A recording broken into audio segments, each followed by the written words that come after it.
Today is known as Good Shepherd Sunday, when we celebrate Jesus as the Good Shepherd who loves us with a love that knows no bounds. It's my favorite image of Jesus for a number of reasons. While studying for the priesthood, much was said to us about the new role we would soon be assuming as a shepherd or one of the shepherds of a flock of sheep. The focus was always on leading the flock. But have you ever tried to push a flock of sheep? I have. One summer on vacation in Ireland with my childhood friend, we were driving through the countryside. There were streams, old rock fences, and verdant rolling hills dotted with sheep. After miles of this incredibly pastoral terrain, I was on the verge of having a Palestine experience. I half expected to round the next corner and see Jesus and his disciples walking down the road. Instead, we rounded the next bend to be confronted by the back of a flock of no less than 100 sheep slowly sauntering down the middle of the road. Well, we assumed that when they heard our car, they would scatter.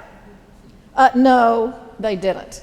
They just kept up their snail's pace and stayed in this big clump. We then started honking the horn, but that too proved to be fruitless. I had just started my very first job search in the church and jokingly said, "Well, I've been praying for a flock of sheep. This must be it." That was a mistake. I got out of the car, much to my friend's amusement, and tried to cajole the sheep into moving. They didn't even turn around. Then it dawned on me that trying to push a flock of sheep from behind was not quite the way it was done. So as quickly as I could, I ran around to the front of the flock, and I said whatever I suppose one should say to a flock of sheep, and attempted to then guide them up this hill. Well, as you might guess, I ended up standing on that hill completely alone as the sheep continued to saunter down the road with my friend slowly inching along behind them in the car. Fortunately, a large peat moss truck suddenly came barreling down the road in the opposite direction, and the sheep bleated and bolted, which solved our problem.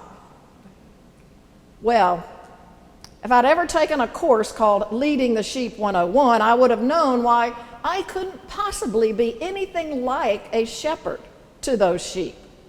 In my research into what went wrong, I came across a book by well-known Episcopal preacher and priest Barbara Brown Taylor that explained the psyche of sheep.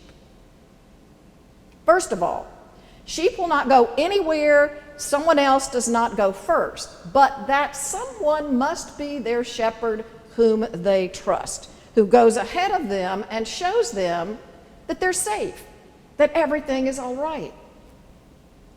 Sheep tend to grow very fond of their shepherds.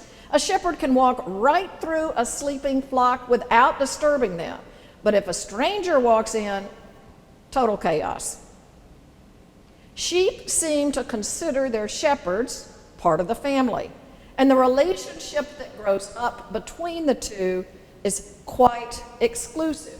They even develop a language of their own that outsiders are not privy to.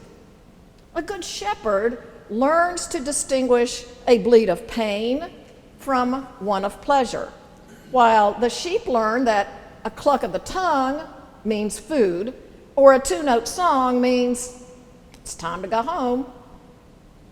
In Palestine today now, not Ireland, but Palestine, it's still possible to see Bedouin shepherds bringing their flocks home at the end of the day.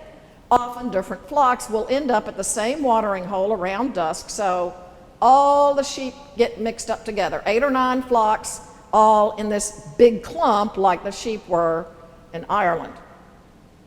Their shepherds don't worry for 1 minute about them getting mixed up. When it's time to go home, each one issues his or her own distinctive call, a special trill or a whistle, or a particular tune on a reed pipe. And that shepherd sheep will follow them all the way home, immediately withdrawing from the crowd. They know who they belong to. They know their shepherd's voice, and it is the only one that they will follow. Jesus uses this intimate relationship of shepherd to sheep to describe his relationship with you and with me. And it's an old image, an image very familiar to Jesus from the Hebrew Scriptures, which of course was Jesus' Bible. In the book of Ezekiel, God denounces the shepherds or the rulers who have not cared for their flock, neglecting the weak, the sick, and the straying. He says, "My sheep were scattered all over the face of the earth, with none to seek or search for them." Then God says, "I shall bring them to their own land. I shall feed them on good pasture. I myself shall be the shepherd of my sheep. I shall seek the lost." Jesus takes this familiar image and builds on it. He says in our passage today, "I know my own, and my own know me, just as the Father knows me, and I know the Father." So intimate is Jesus' relationship with us. He compares it to the intimacy of his relationship with God. Jesus knows us just as intimately as God knows him, and as a shepherd knows his sheep. They know what the sheep's needs are without being told. The care and love shown to them by the shepherd leads the sheep to a response of love and trust in return.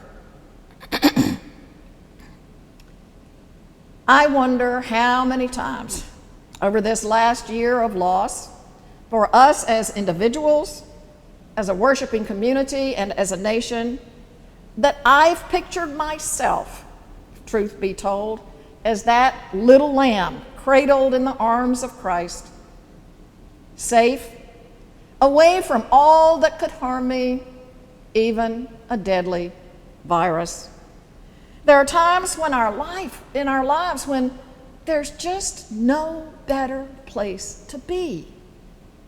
I encourage you, if you've never done so, to try visualizing yourself in the arms of your good shepherd, for we all need that, if we're being honest, each and every one of us.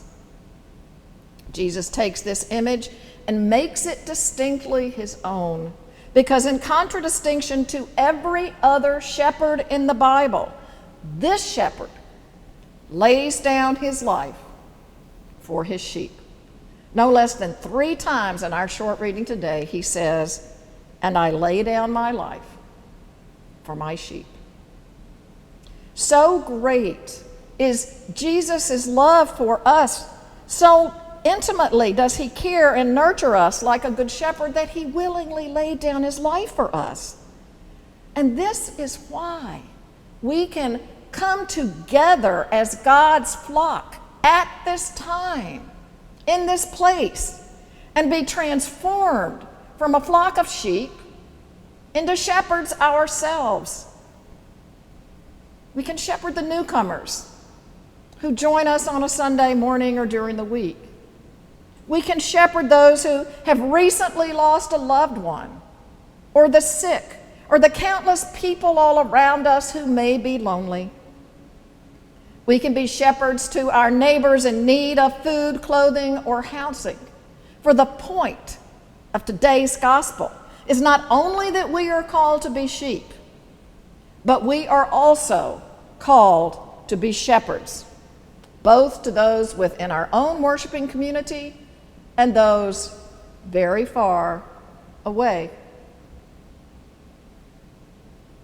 My prayer for each one of us this morning is that we will allow Jesus to be who he says he is, the Good Shepherd, our Good Shepherd, laying down his life for us seeking us out and continually nurturing and loving us all, so that we in turn might share that very love with others.